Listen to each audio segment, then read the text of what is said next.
Cool. Well, if we start with Stuart, that's okay. Where are we up to? What does stewardship mean? What exactly is the situation at the moment? Well, at the moment, it means that the SU Glovers are effectively managing the Yeovil Town Football Club. It means that we're very close to completing the transaction for SU Glovers to acquire the majority share in Yeovil Town Football Club. And we're very excited about it. And Paul and Matt are actively helping Mark improve the squad. So effectively managing the company on a day-to-day basis. Okay, well, Matt, next, what's your message to the fans, first of all? In terms of stewardship or your plans, your philosophy. What are you going to be doing with this? There's a lot of plans. Well, I think in the immediate future we've got to make sure that we're safe and we stay up. And then I think, I think we said it before that the club at the moment is a bit of a skeleton and needs to be fleshed out, and there's a lot of things that need to be done. I think Paul would be really helpful with that in terms of physios and strength and conditioning coaches. We need to improve the squad. I think we need to improve the stadium. We need to get the fans more involved. There's a lot to do. Well, Paul, why Yeovil? What was it about this opportunity? I mean, it's a big club. It's a club that should be where it is right now. So, like Matt said, it's a massive opportunity for us. We can see the potential. We want to help it grow. When it came to our attention, we came down, we loved it, we fell in love with it straight away. But we also knew that there was a lot of stuff that we could do and implement to make it better. So yeah, we've got a lot of work to do. We know we've got a lot of work to do, but we understand the club, the fans, the history of Yeovil is so rich that we just love. We loved it, and we want to bring that back. We want to bring some success back to Yeovil and the community. So Stuart, what was that moment when you realised your money was about to head to Hewish Park? What was that sudden realisation that this is the right investment?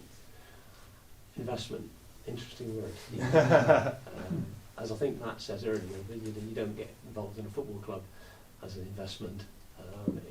It's a passion, very much so. There was no light bulb moment. The opportunity arose for me to get involved, and I had to think long and hard about it for about 30 seconds or less, and that was it. I mean, it was a great opportunity for me to get involved because I just love the club. I've always loved the football club, and I'm very fortunate that I've had the opportunity to do what I set out to do in the first place, which was to help develop the football club back to where we all believe that it should be, and being part of being able to bring SU Glovers, Martin and Paul in is actually a very proud moment for me, because it's the first part of the next part of the journey, which is to build us back to where where we all think we belong. I'm really excited about it. Sorry, I was going to ask more questions. Yeah. I'm not sure if I'm... Yeah, sorry, Andy or Paul, do you want to go? Yeah, okay. Well, first of all, hi, I'm Adi from Three Valleys Radio. Basically, as you're probably aware, there's been a lot of toxic atmosphere around the place for some considerable time now. I'm sure you've got a plan, but have you got one particular action that you're going to take that will really get the supporters behind you from day one? Because obviously they're all a bit, council get involved, buy the ground, etc., etc.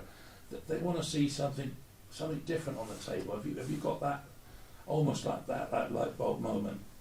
Okay, that's fine.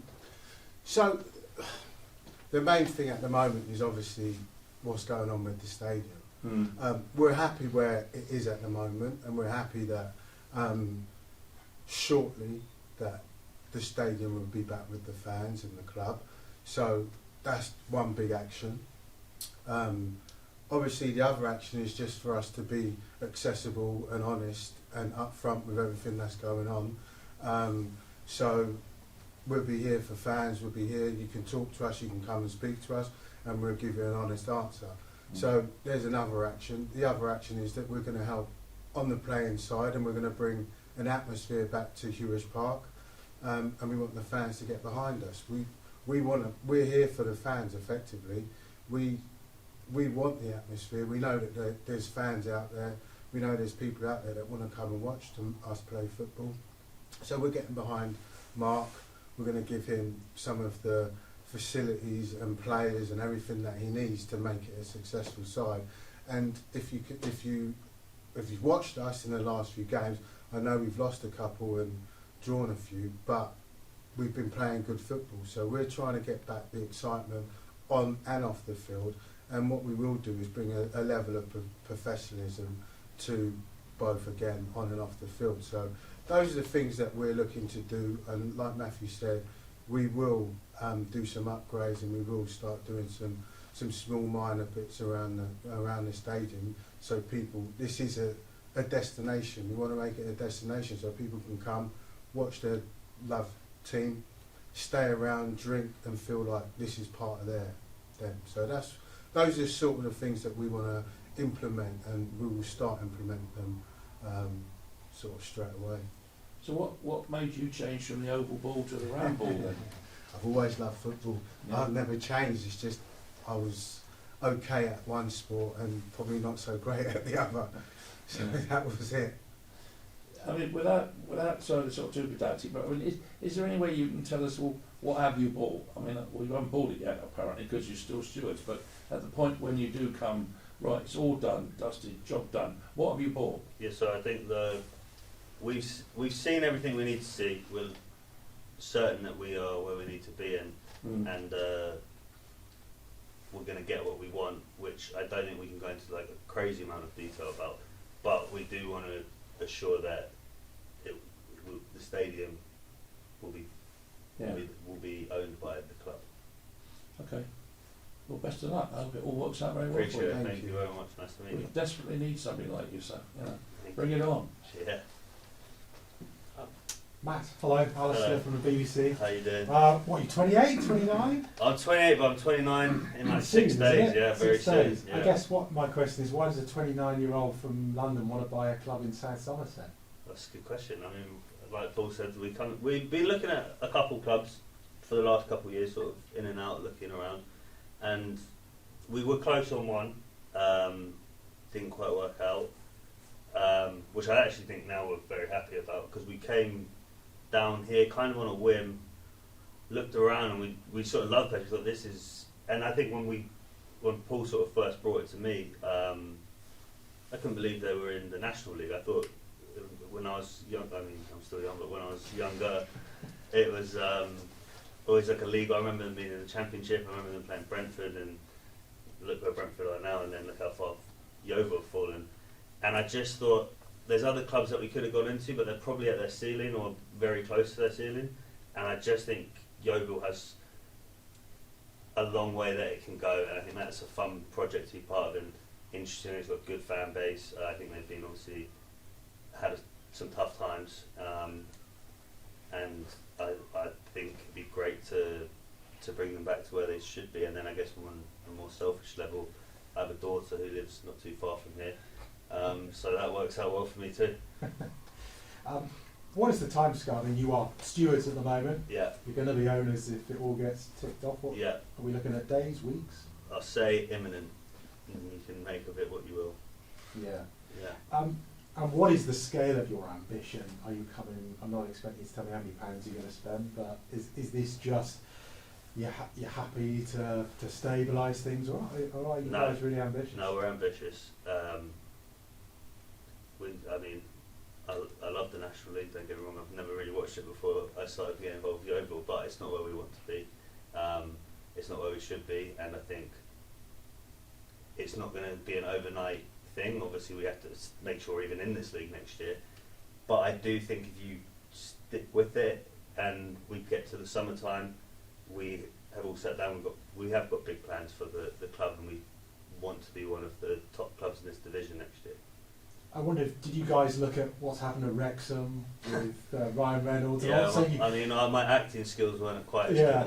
good, but do you see that kind of fairy tale, the chance to, really get a community excited again in a football club? yeah, well, I think, me and Paul, we're maybe glory hunters in terms of he grew up a Liverpool fan, I grew up an Arsenal fan. And so I never really understood being the local team, and it's been so much fun. The passion is amazing, the support, the commitment, it's just great. I think we love it, and I think maybe I don't know what their ambitions were. I mean, obviously they seem like they love the sport. I think as well as that, my mindset being a sportsman, I'm a winner, I want to win. So we're not coming into this looking like we're going to just stay here. Matthew and his family are big business people, they always do things to be successful. So we're not here to just make up numbers, we're here to make sure we're competing at every level, do you know what I mean? So we're here to, we want the fairy tale ourselves, we're not in it to just, like I said, to steady the ship. We want to feel that journey, we want to be a part of that journey, and like we said, one thing we do know is that Yeovil's a big club and it shouldn't be in this position. So we will get it to where it needs to be, and then obviously we go from there. The fairy tale starts when we get it to where it needs to be. If we can get into Championship, we'd be very, very happy and be steady in this Championship, and then you never know what happens from there. Paul, we know all about you and your rugby career with England. Matt, we know less about you and your family. So, what is your background? Like in terms of work-wise. Yeah, I mean, what have you done and what have your family done? What should we know about you? Well, what would you like to know? Everything. Everything. What? I was born on a cold Wednesday night. Maybe not that level of detail. No, I worked in property, and that's terrible timing to be saying that, but for a number of years and built out a portfolio, and then went and worked more in with the family office, and that's what I've been doing. That's more in sort of like the financial world, and that's been the last however many years. And then I think we've both got to a place where we're like, we want to, we've done what we want to do in those fields. I mean, I didn't get to play in the World Cup, unfortunately, but we've been very close for a number of years, and we've always wanted to do this together, and the time just sort of came together, and it's the right time to do it. But also, Matthew has got a little bit of a sport sort of background. He studied at Southampton Uni. Your degree was in sport. Yeah, I didn't learn too much. And obviously you set up SU Glovers with your mum. Yeah. I think that's right, isn't it? Is she involved, or are you going to be the front man? I think Is it's Paul more- the front man? How's it going to work? I think we're both the front men, a dynamic duo, with Stuart as the Robin to our Batman. But it's a family affair, I guess. Everyone is there to help and be part of it. I mean, it was just for whatever reason the two of us were put on the thing, because I think obviously I'm going to be the most involved. She has been involved and she's very excited by the whole thing, but as are my siblings and my father and my cousins. So, yeah, everyone's involved. Lovely. Thank you. No problem. You touched on it there. You said you got a background in property, and I think a lot of the fans are thinking, "Oh no, here we go again." Yeah. Is there anything kind of in the short term you can place and just assure fans that this is going to be different and this is for the long term and for the fans? I mean, I guess our actions are going to speak louder, but what I can say, and I think Stuart touched on it, is if we were investing our money to make money, we wouldn't be investing it in this, to be frank, and to be honest. We could go elsewhere and do it. This is a passion project, and this has got nothing to do with that, and I can't, that's just words, and I understand that, and I'm sure you guys have probably heard that all before, but I can only give you my word, 'cause that's all I have, and I guess you guys will find out very shortly that that's not the case. Perhaps I can add something to that. No, of course. Is that there are a number of groups that were interested in taking a majority share in Yeovil Town. One of the reasons I was so enthusiastic about Matt and Paul coming in is because they had the same goal as me, which was to make sure that the stadium came back into Yeovil Town's ownership. It's been absolutely critical and key to the way I was thinking about the club, and I think I made that clear when I first came in 5-7 months ago. So not only have they brought their expertise, but we absolutely share the same vision and goal for making sure that the ground comes back into the ownership of the football club. And Paul, obviously you can draw on your sporting background. Are you going to be able to use that, even though it was with rugby, but how rugby teams are run, into how this club can move going forward? Yeah, exactly. So, I mean, I've started implementing some of it already. So just a level of professionalism, that's all I'm going to try and do, and just raise the standards a little bit on and off the field, because it needs it on both sides, really. So yeah, we're starting to just put some structures in place, and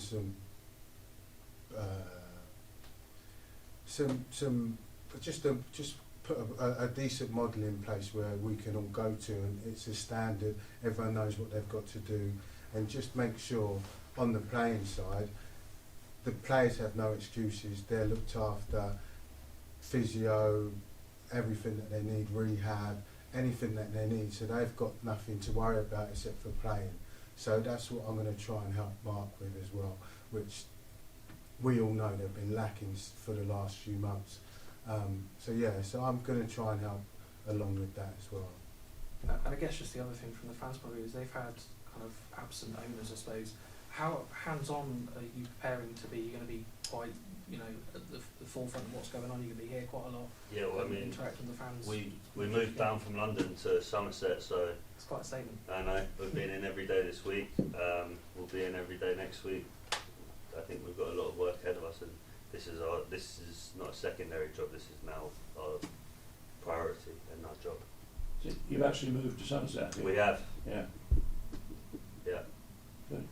It's very quiet. Do you like cider? Do you like cider? But like cider, to be honest with Yeah, you, we I haven't haven't had had any yet. I mean, I've had it in my life, but Well, there's cider and there's Somerset cider. well, it's probably rude not to give it a go. So at some point, maybe Saturday after a win, we can have a cider. That's all for me. Best luck, guys. Thank you Appreciate so it. much. No, I think All good? that's good. Yeah, Thank thank you. you everyone. Cheers, Thank you, guys. guys. Thank you.